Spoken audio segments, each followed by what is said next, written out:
La pandemia del COVID-19 ha sacado a la superficie una generación particularmente desorientada y emocionalmente devastada, que no sabe qué hacer con su ansiedad y su tristeza, que no encuentra referentes en su casa ni placer en las comodidades de las que disfruta. El mundo busca de forma espástica satisfacerse, buscar el placer, y encuentra inmediatamente, en cuanto lo realiza, que no le ha satisfecho. Hay mucha gente hoy, y en nuestros jóvenes, que vive en este estado de desgana, sin ganas de entregarse, sin ganas ni siquiera de divertirse. Y es curioso que uno puede tener placer físico, también le han dado una buena noticia, y sin embargo no tener gusto por la vida en su conjunto. Eso es muy de nuestro mundo. Gente que tiene de todo. Pienso que la pandemia ha revelado que nuestra sociedad no está preparada para sorpresas de este tipo. Estamos preparados para una sociedad donde todo funciona bien, donde todo es opulento y tal, y a la primera dificultad un poco gorda que tenemos, pues no sabemos qué hacer. No es lo mismo asedia que depresión, aunque como la asedia es poco conocida, podría pasar que algunas cosas diagnosticadas como depresión tuvieran en su raíz una asedia, y por otro lado que pues, la depresión podría tener unas consecuencias morales.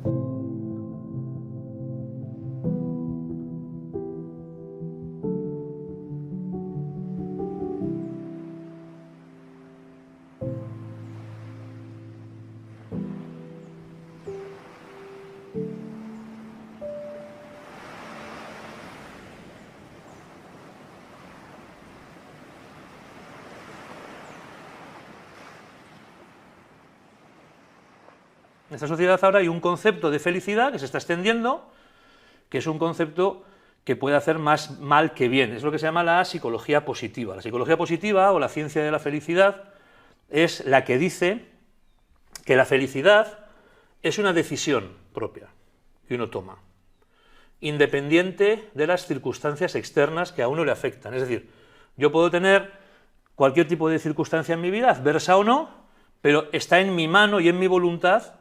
Yo decido qué hacer con esa circunstancia que me ha venido. Entonces, yo tengo la capacidad de transformar un acontecimiento adverso en algo bueno.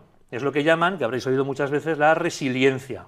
Es decir, la felicidad al final es una decisión. Yo decido cómo reaccionar ante este acontecimiento que me ha venido. Pero a la vez, ¿qué significa? Significa que si yo sufro, si yo no tengo esa capacidad de convertir eso malo en algo bueno, quizá es que o no me he esforzado demasiado o no he sabido hacerlo. O sea que al final la felicidad es una decisión que yo tomo, es una consecuencia de un acto de voluntad, y eso es lo que hace que mucha gente hoy se sienta profundamente desgraciada. ¿Por qué? Porque el que sufre, en cierto modo, es un tío que no se ha esforzado, es alguien que no ha sabido convertir el mal en bien, es alguien que no ha tenido esa capacidad.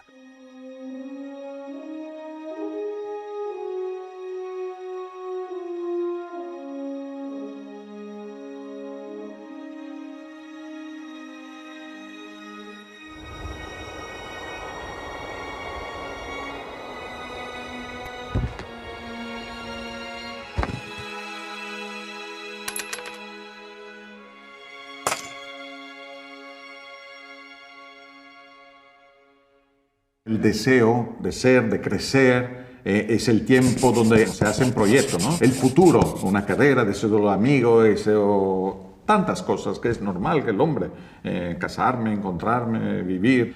Pero estos proyectos se rompen, o a veces la sociedad te pone modelos de proyecto de vida tan perfectos, tan altos, que a veces es un problema. Cuando hay una falta de esperanza, hay un momento donde el mundo te dice, tú no eres capaz. Cuando muchas veces los chavales delante de esto piensan depresivamente, o algunos llegan hasta el suicidio. El ser humano, antropológicamente hablando, es como un saco roto.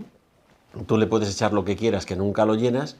Lo que te hace experimentar es el vacío existencial. A lo máximo que puedo aspirar, ¿qué es? A obtener placer en aquellas cosas que hago, que creo que me realizan. Y como vamos quemando etapas y viendo que ninguna de ellas es satisfactoria, se genera dentro de nosotros una incomodidad, una forma de ser que previamente ya a cualquier experiencia que vayamos esperando encontrar la felicidad, solo encontramos la decepción. Y esto es letal para la psique humana, para el alma. Consolación y desolación son lenguajes de Dios. La desolación no tiene por qué ser una maldición, todo lo contrario. Si un joven pues está llevando una vida desastrosa, disoluta, nocturna, solo nocturna, etcétera, etcétera, y se encuentra con que amanece muy triste, muy mal, pues eso es una bendición, porque quiere decir que tiene que revisar sus decisiones, tiene un anhelo de alegría, de felicidad, de bienaventuranza enorme que Dios ha plantado en su corazón, y esa es la señal de discernimiento.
La primera consecuencia es la que yo llamo el efecto de Instagram, ¿no? En Instagram o en todas las redes sociales nosotros nos encontramos con que una cosa es la cara que tú tienes en la red y otra cosa es tu realidad. Cada vez con más frecuencia nos encontramos que no coinciden como yo estoy por dentro a la imagen que yo doy por fuera. ¿Por qué? Porque en el fondo, el que sufre es alguien que no es digno de imitar. Entonces, tenemos que mostrar cara afuera la mejor imagen que tenemos para que los demás nos den su aprobación. Y al final acabamos viviendo de la aprobación del otro. Para nosotros lo más importante, lo que nos dicta si estamos bien o estamos mal, es el número de me gustas que tenemos. Son los otros los que nos van a decir si yo estoy bien o yo estoy mal.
El tema de las nuevas tecnologías, a mi juicio, más peligroso es porque aíslan. A pesar de que a uno le parezca que está en contacto con todo el mundo, no, está solo con sí mismo. Aíslan no solo de la realidad, sino de la amistad verdadera, del contacto personal, interpersonal con los demás. Y le proporcionan a ese que se ha quedado solo consigo mismo una posibilidad falsa, mentirosa, engañosa de cambiar su propia realidad. Están abducidos por el uso de la tecnología. Cuando hablamos de perfiles de Facebook o cuando nos metemos en Instagram a poner un perfil, o no te digo ya nada ahora con lo que nos viene encima con el metaverso, ¿no? Que genera avatares en los cuales ya pierdes tu propia identidad y al final te crees aquel avatar en el cual has querido mostrarte a los demás, esa pérdida de suelo, esa pérdida de realidad, todavía es más problemática, porque al final buscas mostrarte siempre al mundo, aun cuando no estés en Internet, como te muestras en Internet. Ese gap de falsedad, de hipocresía, de mentira, se interioriza de tal forma que constituye tu personalidad. Vamos a intentar comprender un fenómeno que se está extendiendo sobre todo después del confinamiento, después de la pandemia, que es una especie de pandemia de tristeza, una especie de epidemia de salud mental, donde muchas personas pues, están muy tristes. ¿Qué es esta tristeza? ¿De dónde viene? Y la diferencia también que hay o que puede llegar a haber entre una tristeza que podríamos llamar psicológica o una tristeza espiritual, que igual no tiene nada que ver con la psicología o igual sí que tiene que ver, no lo sabemos. Vamos a intentar explicar esto. ¿Cómo? Por medio de uno de los vicios capitales que se llama la acedia. Sabéis que están los pecados capitales, está la lujuria, está la gula, está la soberbia, etc. Uno de ellos, que en español llamamos la pereza, en realidad, la terminología real es la acedia. ¿Esto de la acedia qué es? Acedia tiene dos significados distintos que están asociados, pero que son realmente distintos y que hay que diferenciar. Por un lado está la acedia pasión.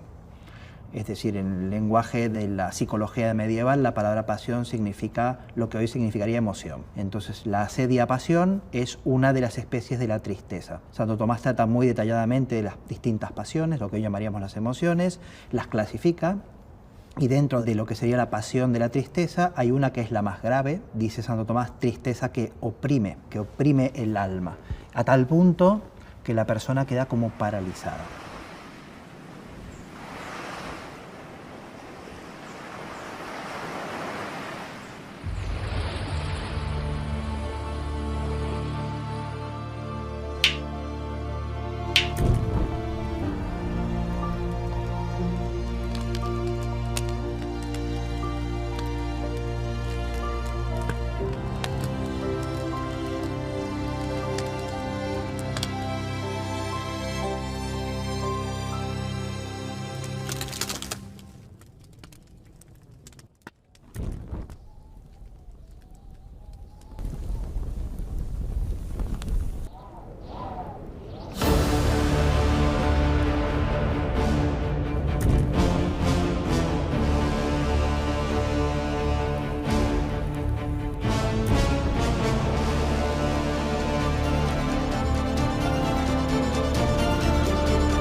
Dios mismo permite que empiece en la libertad de todos los seres creados, aún de los ángeles que han sido creados, empieza un combate. En la libertad del hombre tiene que asumir un combate necesario, donde el enemigo es más fuerte. Así que nosotros tenemos un problema de libertad ahora. Nuestra libertad se ha un poco reducida, porque ha entrado en el corazón nuestro, en nuestra experiencia, el miedo. El miedo de sufrir en todas formas, el miedo de morir, de volverse loco, de ser mayor, de perderle el consenso, la amistad, el amor, el traicionamiento, todas cosas que conocemos, que no incide mucho, condiciona mucho nuestra manera de vivir. Si hay que dar una definición de la acedia asequible, es el mal de nuestro tiempo. Y si miramos alrededor nuestro, pues nos daremos cuenta de que uno de las principales señales o síntomas es el de la tristeza. La acedia es una tristeza, pero es una tristeza muy especial, porque es una tristeza por el bien divino. Y es una tristeza muy especial porque lo propio de la tristeza, que es una emoción, de las muchas emociones que tenemos, lo propio de la tristeza es entristecerse por un mal. Me pongo triste porque tengo un mal o porque pasa algo que me duele o estoy teniendo una experiencia dolorosa, entonces me pongo triste. Pero la acedia es distinta porque es una acedia por un bien. Por eso, para entender la acedia, hay que entender primero cuál es ese bien que me hace poner triste. Tenemos esta acedia que es básicamente una tristeza interior, que es un vacío del gozo de la presencia de Dios. Como dice Aristóteles, explica Santo Tomás, nadie puede permanecer mucho tiempo en tristeza. Por lo tanto, dice Santo Tomás, como consecuencia de la presencia de esta tristeza interior, el sujeto se ve obligado a huir. ¿Huir de qué? Primero de su interioridad. La persona, cuando está dentro de sí, siente ese vacío, por lo tanto se ve obligado a huir. Y dice, en esta huida suceden varias cosas. La primera, dice él, es la huida del fin. El fin del hombre es Dios. El sujeto huye de las cosas que tienen que ver con Dios y se cae en el vicio de la desesperación. Yo estoy hecho para unirme con Dios y ahí viene ese gozo, pero uno piensa, no, o bien Dios no existe, o bien sí existe pero está demasiado lejos, o yo soy tan malo que yo no puedo unirme con Él. Entonces es renunciar a ese gozo de Dios y a ese gozo de las cosas espirituales. La acedia es sentir tristeza por el bien divino. Esta definición ya es un poco curiosa, porque lo primero que te sale pensar es decir, pero ¿cómo se puede sentir tristeza por el bien divino? Si Dios me hace un bien, ¿cómo ese bien me puede poner triste? ¿Cuál es el mayor bien que ha dado Dios a la humanidad? La cruz. La cruz es el bien más grande que Dios ha otorgado a la humanidad. Es la encarnación, Dios se ha hecho hombre, ha nacido como un niño, ha anunciado el Evangelio y ha dado su vida cargando con nuestros pecados. La cruz. La cruz en Él y la cruz en mí. Porque dice el Evangelio también esto. El que no tome su cruz y me siga, no puede ser discípulo mío. El que no tome su cruz y me siga, no es digno de mí. Claro, si entendemos que la cruz en nosotros, en nuestra historia, es un bien divino, quizá comprendamos mejor por qué alguien se puede poner triste ante el bien divino. Porque a alguien le viene la cruz y no la comprende, o no la acepta, o le engaña el demonio, le engaña el enemigo, y entonces lo que para él es un bien le supone una tristeza. Neguemos la posibilidad de sufrir. El matrimonio es sufrimiento, tener familia es sufrimiento, el hijo es un sufrimiento, y nos perdemos lo mejor en una especie de permanente síndrome de Peter Pan. Todo miedo al sufrimiento. Y por eso los ansiolíticos, las drogas, el alcohol, el fin de semana, el sexo banal o la atracción por el suicidio no son más que síntomas de la misma enfermedad soft. Enseguida le damos un lenguaje médico a cualquier cosa que nosotros tenemos, cuando en realidad lo que diría la gente sencilla de toda la vida es, bueno, que tienes que aguantar, que tienes que esperar, que tienes que soportar, que tienes que sufrir. Lo que pasa es que cuando excluimos la palabra sufrimiento de la vida, pues dejamos a la gente a solas con ello. En nuestras sociedades se ha perdido de vista el horizonte estrictamente moral. Y entonces hay una tendencia a absorber, digamos, en el orden sanitario todos los males de la persona. A veces se habla de lo espiritual como medio para superar la enfermedad mental, pero en el sentido de la introducción de técnicas, por ejemplo, budistas o hinduistas para mantener la paz interior, para mantener la salud mental. Pero yo creo que aquí también hay un fenómeno que es que de la mentalidad general, incluso de los católicos, ha desaparecido una valoración moral y espiritual de la vida como un aspecto fundamental para juzgar los actos humanos y las pasiones humanas y las emociones humanas. Esto se manifiesta, para mí, yo siempre lo digo, muy particularmente en lo que es la definición de salud de la Organización Mundial de la Salud, de la OMS, que es una definición política. Aunque lo usan todos los médicos y también todos los psicólogos, es una definición hecha por políticos. La OMS define la enfermedad mental en su constitución como el estado de completo bienestar físico, mental y social, y no solo la mera ausencia de enfermedad. Esta es una definición muy bien valorada generalmente porque es holística, abarca todo, lo físico, lo mental, lo social. Y claro, en la enfermedad incluso orgánica todos estos factores inciden naturalmente. Pero esta definición tiene un peligro, que es la absorción de todos los males y bienes humanos en el orden sanitario. Si la salud es que uno esté bien física, mental y socialmente, si uno es pobre, no tiene salud. O si uno es una minoría perseguida, no tiene salud. O si uno va en contra del establishment, no está sano. A mí, como sacerdote, tantas veces, ¿no?, me viene una persona que está mal, está pasándolo mal, que está triste y está pidiendo ayuda. Entonces, la gran cuestión siempre sería, a ver, ¿esta persona qué necesita? ¿Ayuda médica? ¿Ayuda psiquiátrica? ¿Tiene un problema médico que hay que tratar con medicación? No, ayuda meramente psicológica, no hace falta tomar medicación, pero hay una serie de traumas, etc. O es algo previo a todo ello, es simplemente una persona sin sentido de la vida y que lo que en el fondo está buscando es un sacerdote. Yo recuerdo, yo soy más bien vocación tardía, y yo hacía derecho y empresariales, y ya me parece que era en primero de carrera, tuvimos una asignatura de psicología general. El primer contacto mío con la psicología yo creo que vino ahí. Y recuerdo un compañero que le preguntó al profesor psicólogo, bueno, tenemos unos órganos para comer, para reproducirnos, no sé qué, pero ¿cuál es el sentido de la vida? Y el profesor dice, mire usted, esa pregunta no es para un psicólogo. Ahí entraría, digamos, la sabiduría de los pueblos, las grandes cuestiones, las grandes preguntas, una sabiduría que nosotros creemos, en nuestro caso como cristianos, es sabiduría revelada por Dios, que nos ha dado el sentido de la vida. Claro, esto lo dicen mucho los psicólogos y psiquiatras católicos, o no católicos, pero bueno, creyentes. Dicen, muchas veces me vienen a la consulta personas que no es que tengan un problema mental, no es que tengan una esquizofrenia, no es que tengan una paranoia, no es que... No, esto no se cura con pastillas, no es que tengan ese problema, sino que me vienen a preguntar cosas que me dan ganas de decir, mire, se ha equivocado usted de sitio, vaya a un sacerdote, vaya a un filósofo, pero este no es el sitio. El papel que tenía la teología, la Iglesia, que era la de orientar sobre lo que es bueno, lo que es el fin de la vida, cómo organizar la vida, cómo ordenar nuestra vida concreta, esa función ha quedado sustituida por la psicología. Y la psicología en sí misma como ciencia no puede explicarle al hombre lo que es su fin. No puede, porque es una ciencia muy limitada a los fenómenos humanos, que puede observar, que puede categorizar, que puede clasificar, pero explicarlos en sus causas últimas no es capaz esa ciencia.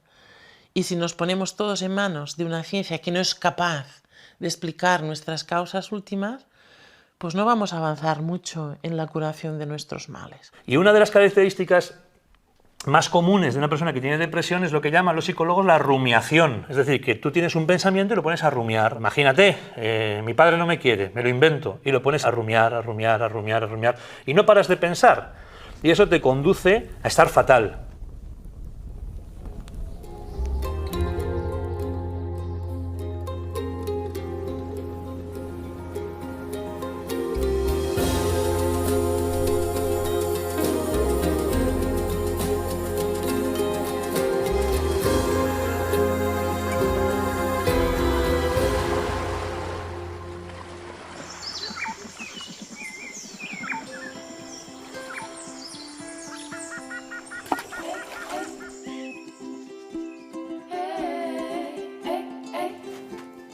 Entonces, el remedio más eficaz para acabar con esta rumiación, con estos pensamientos obsesivos que te puede meter el demonio, que te puede meter la propia enfermedad, la cura más eficaz para combatirlos es la palabra de Dios. Es renunciar a apoyarte en tus pensamientos para apoyarte en la palabra de Dios. De cierto modo, eso es la fe. Renunciar a apoyarte en tus propias fuerzas para apoyarte en el poder de Dios. Es muy difícil no confiar en tus propios pensamientos, porque si no confías en ti mismo, ¿en quién vas a confiar? Pues fijaos, ni en nosotros mismos a veces podemos confiar, porque no nos decimos la verdad. Como dice San Juan, Dios es mayor que nuestra conciencia. Aunque nuestra conciencia nos acuse, aunque tengamos un pensamiento repetitivo que nos haga mucho daño y tal, Dios es mayor. Ese pensamiento, por muy justo que parezca, por muy equilibrado, no tiene por qué ser real. Dios es mayor que ese pensamiento.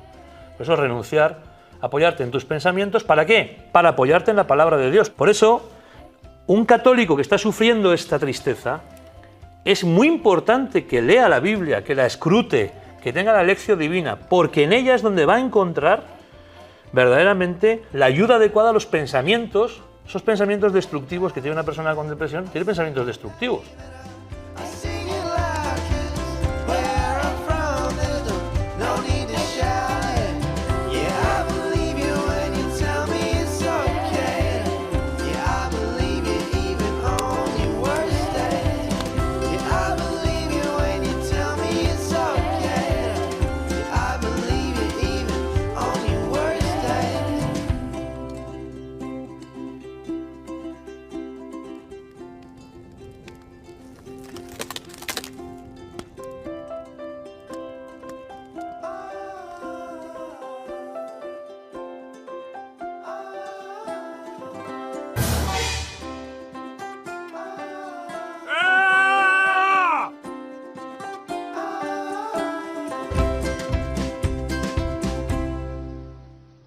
Un sentimiento o un pensamiento no es mío si yo no lo hago mío.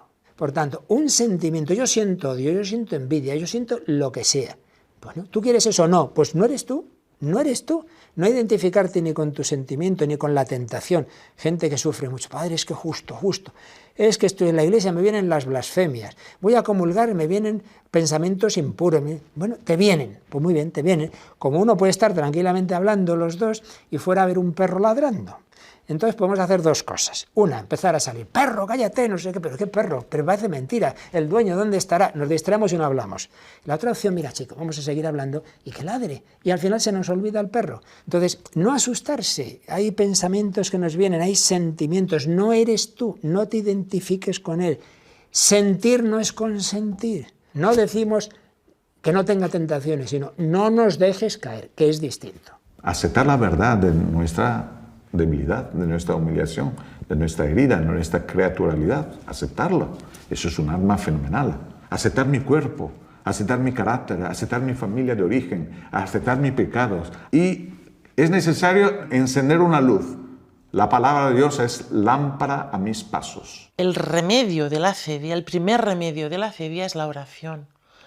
El primer remedio de la acedia es mantenerse firme en la fe, pedirle a Dios, a pesar de todos los pesares, que a uno no le quite la fe. Y para eso rezar, aunque sea una oración bien sencilla. Sagrado Corazón de Jesús, en ti confío. Señor, ten piedad de mí. Señor, ten piedad de mí. Porque como es sufrimiento el que uno tiene, aunque sea cedioso y por pecado, Él se apiadará. Vivir la infancia espiritual de saber que nuestro Señor te ama y no te dejará. No te dejará. Si uno le dice a Jesús, cógeme de la mano, Él te coge y no te suelta. Tú te puedes querer soltar, pero Él no te soltará. Las palabras del Señor son salvíficas y por lo tanto la meditación de la palabra de Dios tiene unos efectos interiores reales y por lo tanto produce gozo. O sea, es un gozo leer la Escritura realmente desde su significado espiritual.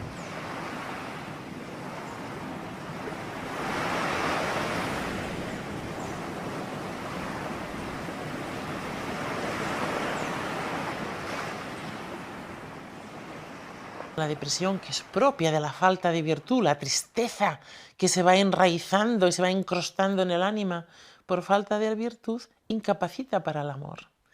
Y hace sufrir mucho, sobre todo a las personas buenas que son depresivas, porque ven que no son capaces de amar lo que tendrían que amar. Pero no porque les cause tristeza, sino porque no pueden. Les falta la fuerza, sienten muchísima culpabilidad. Y sobre todo porque sufren muchísimo, porque se sienten muy incomprendidas. Entonces es esa grieta en el amor porque se les hace difícil amar, pero teniendo muchos deseos de poder amar y sobre todo de ser amados. Cuando no eres amado por Dios, tienes que amar a cualquier otro. Y como dice Girard, si Dios no existe y no hay fórmula para tener esta relación vertical que invada, que sea la fuente, el manantial de tu propia vida, que eres amado por Dios, tienes que buscar que cualquiera te ame.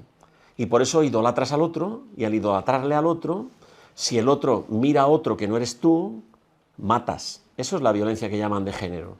Si el otro es Dios para mí, si el otro es el primero que me ha devuelto especularmente que hay algo digno de ser amado por mí, pero resulta que ya no se siente atraído por mí porque no tiene las emociones y los sentimientos que tuvo la primera vez romántica en la que nos conocimos, ni para ti, ni para mí, ni para nadie, mato, ¿no? O en la forma leve buscaré otra pareja y ya está. Y si te he visto no me acuerdo, tacho en el revólver el cadáver de nuestra relación y busco otra forma, otro incentivo, otra motivación y voy teniendo amantes. Pero esos amantes cada vez son más frustrantes porque cuando aparece en el horizonte un pequeño sufrimiento salgo corriendo literalmente como alma que lleva el diablo. Y huyendo de la cruz resulta que uno se encuentra multiplicando la cruz exponencialmente. Ese es el problema, el drama de nuestra sociedad.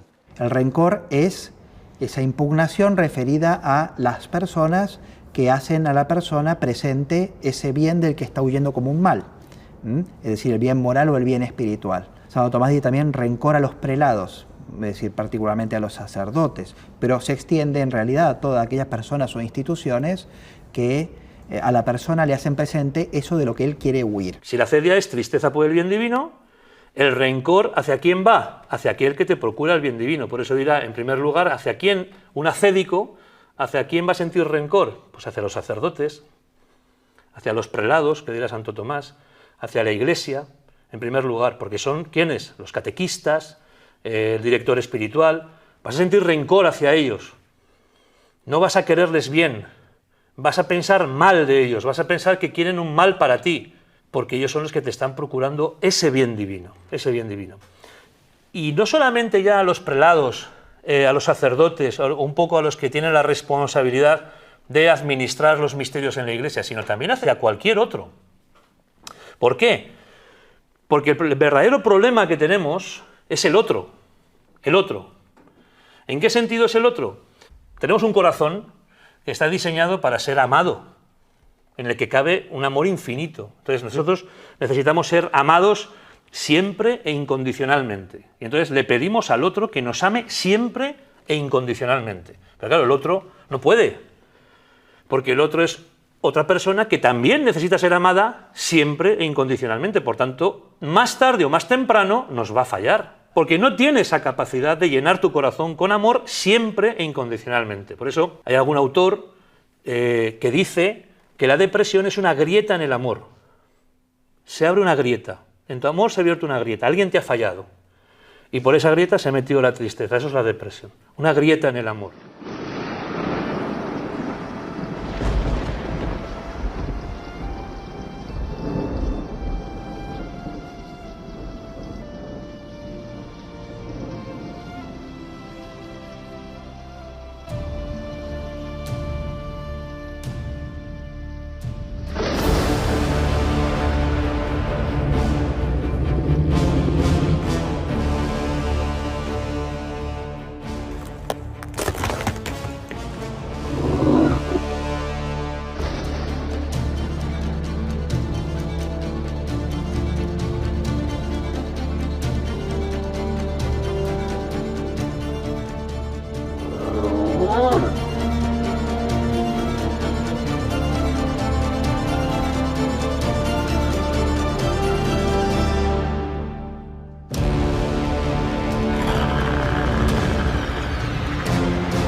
Tú has puesto tu corazón en otro, y ese otro no es capaz de llenarte. Lo verdaderamente impresionante es que ese otro que te ha fallado, ese otro que te ha hecho daño, para ti es un profeta.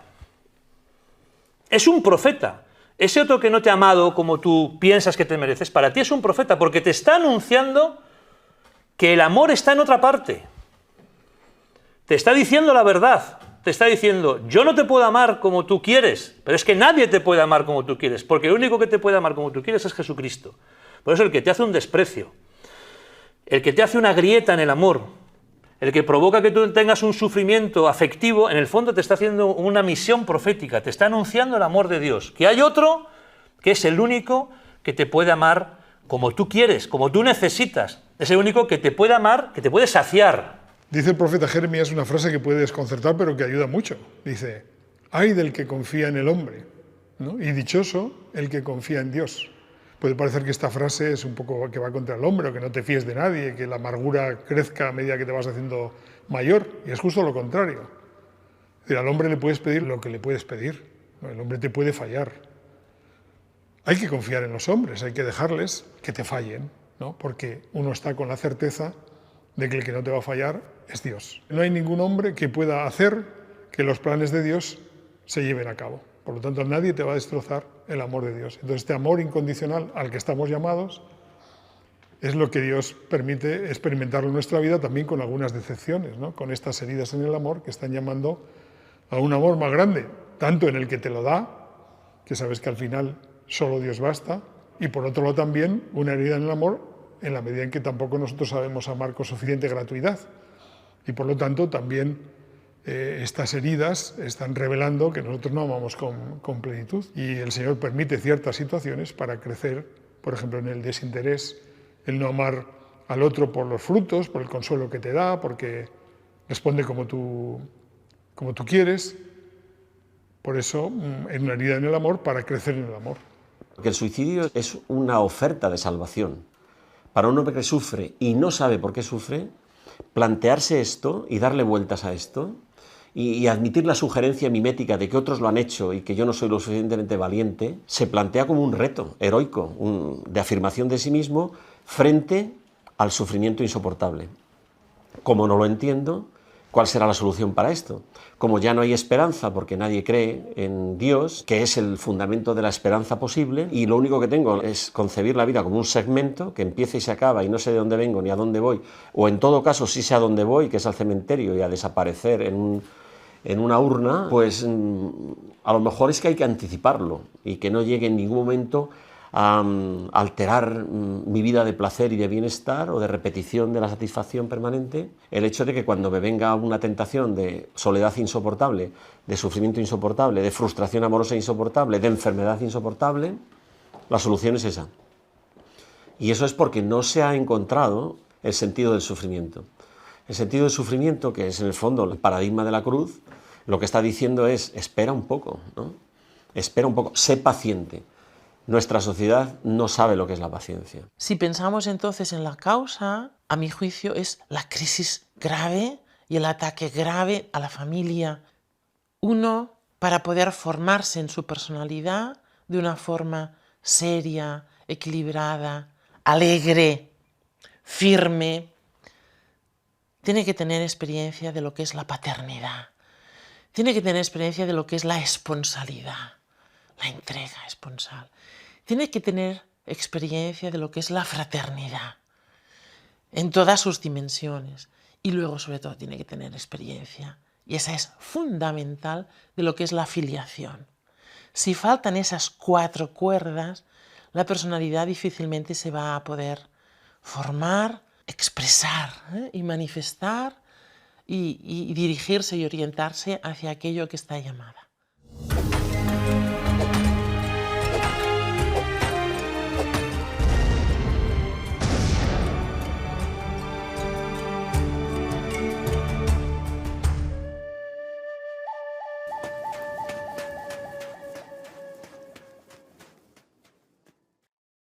Tenemos nosotros una medicina delante del sufrimiento. El sufrimiento tiene sentido porque si no me hace esclavo. Por el miedo del sufrimiento vivo toda mi vida esclavo. El autor de la Epístola a los Hebreos dice en el capítulo 2, 13, 14 y 15, que el hombre está esclavo toda la vida del Señor de la muerte, el diablo, dice explícitamente, a causa del miedo de morir, de sufrir. Otra parte de la Escritura, de la revelación de la tradición cristiana, dice: Jesucristo se encarnó simplemente para liberar al hombre del miedo de sufrir. Ahora, si nosotros tenemos la llave, la medicina, que es este anuncio, y todo lo que los bienes y las armas y las medicinas que la Iglesia tiene, podemos ayudar a la persona a descubrir que se puede sufrir por amor. El amor tiene esta capacidad. Puedo sufrir. Soy libre también de sufrir. La manifestación del amor es óptima, plena, cuando hay ocasiones donde me puedo entregar, me puedo donar a los otros, aún se me cuesta.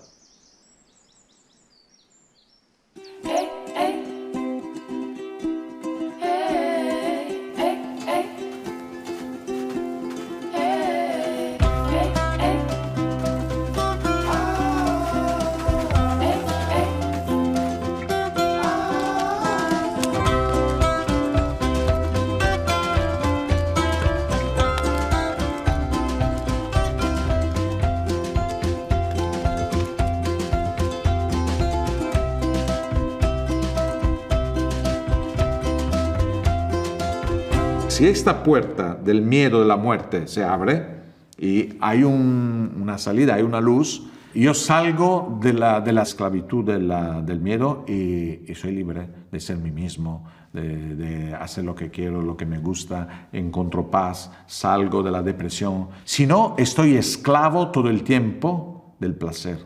El placer es una cosa, el gozo es otra. Cuando yo me entrego libremente, puedo sufrir por un otro, toco el paraíso, toco la eternidad, la belleza. Eso es gozo. El hombre ha sido hecho para el placer, gozo y placer, amor y placer, y libertad de donarse. Si nosotros abrimos estas puertas a los jóvenes, alcanzamos la victoria, con heridas y con caídas.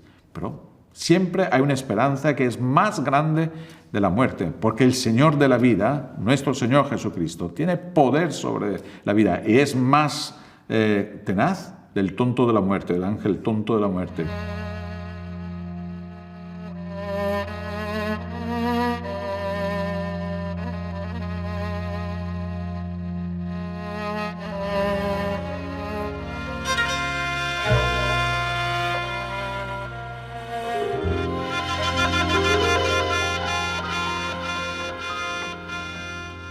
Y hay una tercera manera de entender esto, de entender esta tristeza, que es en lo que se llama la noche oscura de la fe, que han pasado muchos santos.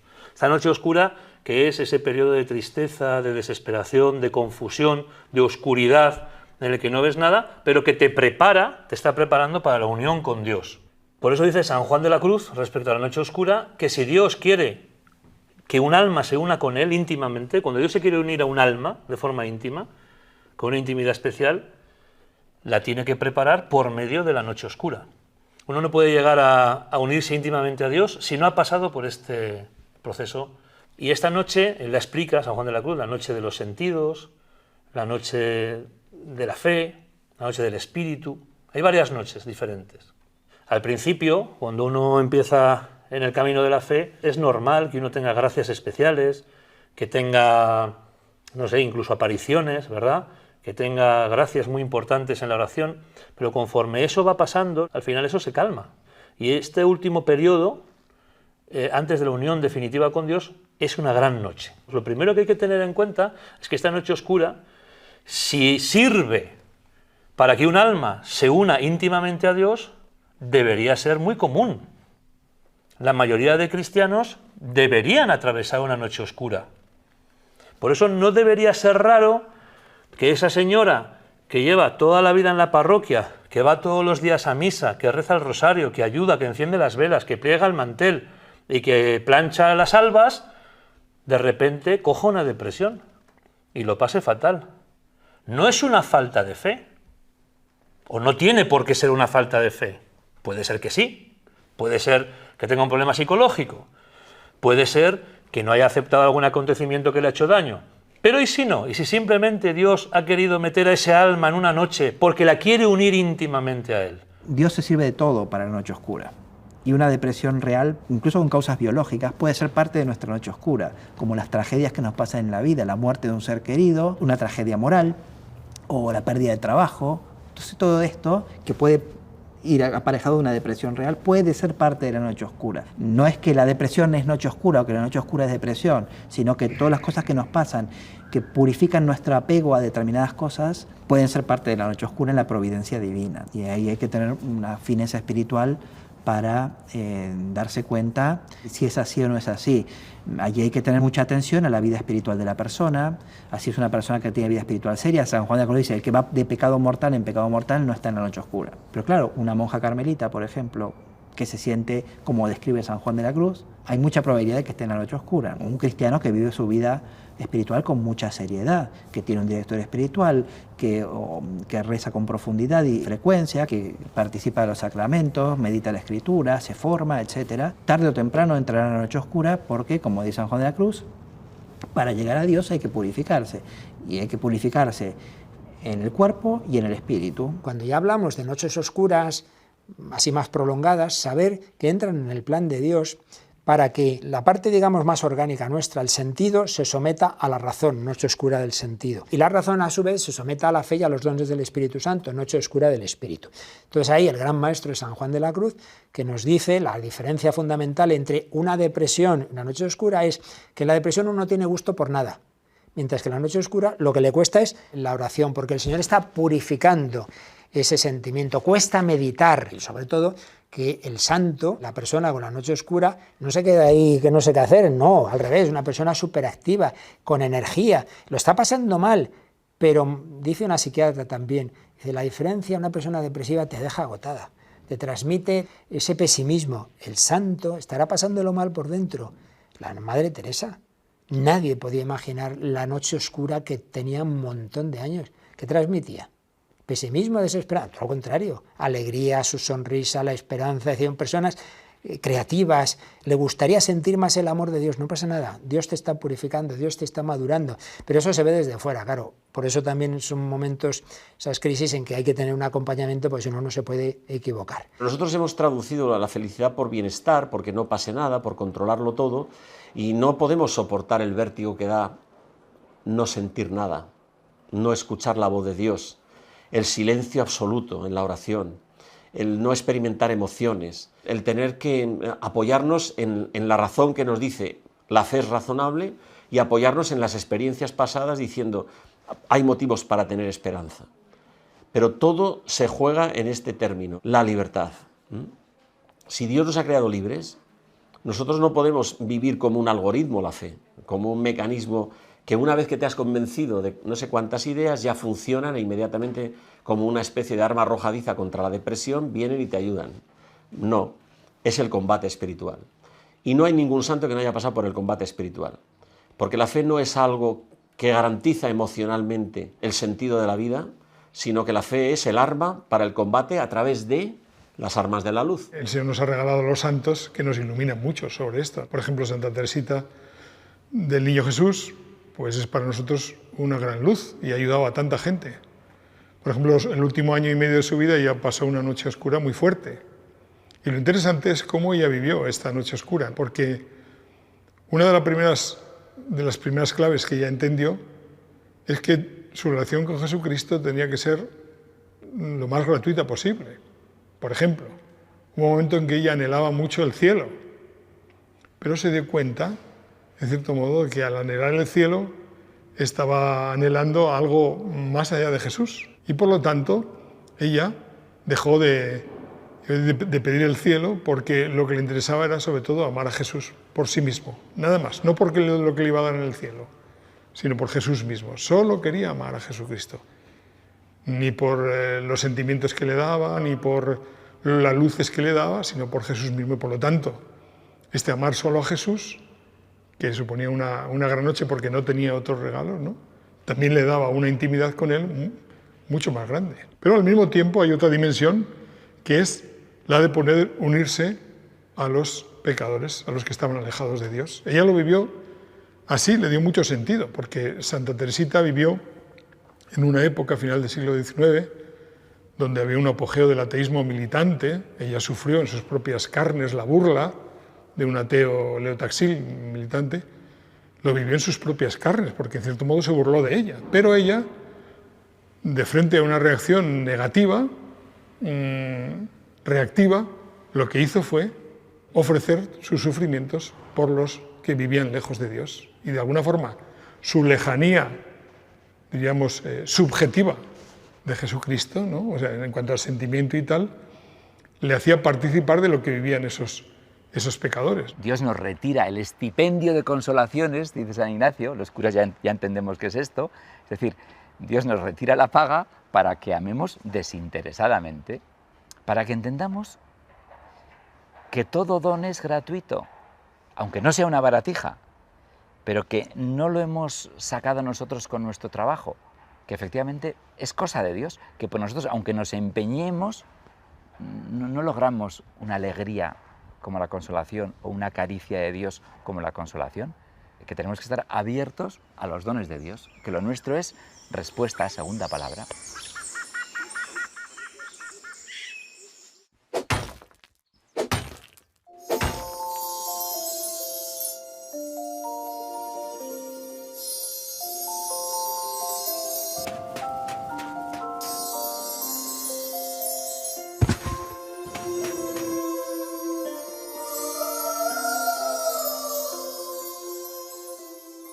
Jesucristo ya sabe lo que es estar triste. Sabe lo que es estar triste hasta el punto de morirse. Sabe lo que es experimentar una tristeza absoluta, un vacío absoluto.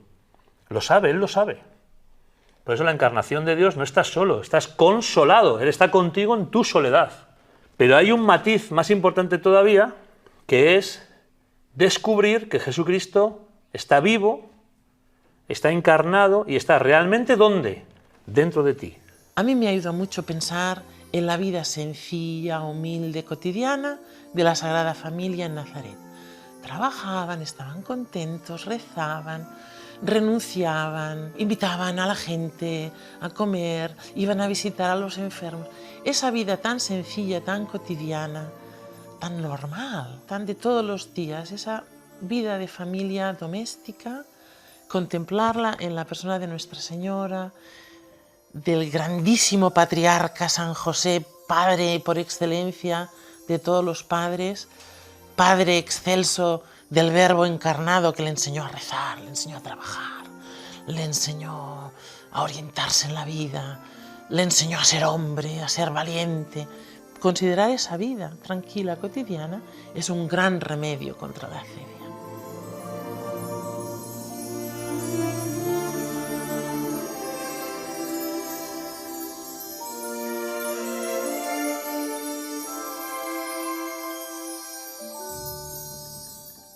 Jesucristo está dentro de ti desde el bautismo y jamás lo has podido echar. Ningún pecado que tú cometas lo podrá echar.